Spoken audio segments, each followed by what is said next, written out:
aku nemuin tempat sendiri karena dari tadi aku nggak ada tempat. Jadi ceritanya tadi tuh aku selesai kelas itu jam 11 lebih 15. Buat perjalanan ke kantin, beli jajan dan sebagainya itu 11:30 nyampe asrama. Terus aku langsung nyuci karena jadwalku itu cuma sampai jam 1. Terus aku tuh kalau nyuci, masih kalau hari Kamis itu aku maksimalin banget karena ya nggak rebutan gitu sama yang lain. Jadi aku nyuci bisa bebas, memanfaatkan waktu sampai jam 1 itu.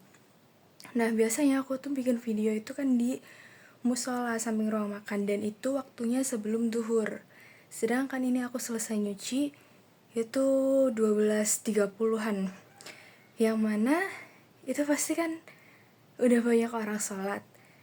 Dan orang sholatnya tuh gak serentak, jadi ada yang sholat terus nanti satu. Jadi nggak ada tempat yang free gitu loh di musola itu. Terus tadinya juga aku mau bikin di ruang cuci pas aku lagi nyuci, tapi suaranya tuh keras banget, dan waktu tadi itu aku lagi ngerjain tugas UPK sama ngerjain tugas yang notulensi. Jadi persiapan buat dikirim ke dosennya. Jadi gitu deh. Terus sekarang akhirnya aku nemuin tempat, tapi ini mungkin gak lama karena kebetulan teman-temanku belum pada naik dan aku naik pertama, jadi aku manfaatin banget. Jadi di sini aku mau ngomongin soal kesempatan. Jadi tadi aku ada matkul kewarganegaraan, di mana matkul itu pembelajaran itu kayak mini seminar, dan di mini seminar itu dibagi per kelompok. Jadi satu kelompok itu ada yang maju, ada yang jadi notulensi, terus ada yang jadi moderator di kelompok lain, dan aku jadi moderator di kelompok lain.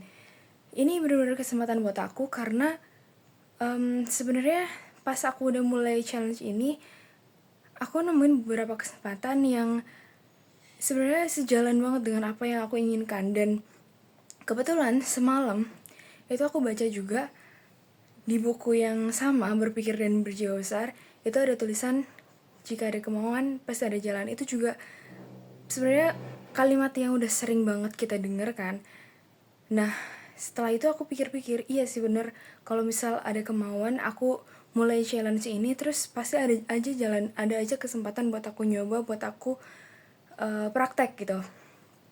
Terus ada dua saran untuk meningkatkan kualitas juga. Yang pertama, jangan ngomong gak mungkin, karena kalau kita ngomong gak mungkin itu bakal jadi rem. Jadi ya kalau kita pengen sesuatu, kita yakini aja. Dan aku ingat juga kata temenku, ini aku temen yang kami tuh baru kenal, terus aku ngerasa cocok gitu. Dia itu orang yang tenang, orang yang pokoknya aku amazed banget sama dia. Dan saat aku minta pendapatnya dia juga bingung, kayak kok kamu tanya aku gitu. Terus aku ya jelasin gitu, dan dia bilang kalau dia itu punya kalimat andalan, yakni yakinilah keyakinanmu dan ragukanlah keraguanmu.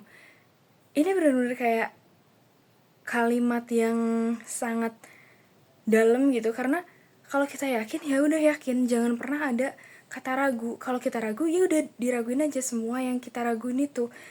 Misal kita ragu itu bakal nggak baik, ya udah hilangin itu pikiran atau keinginan untuk itu.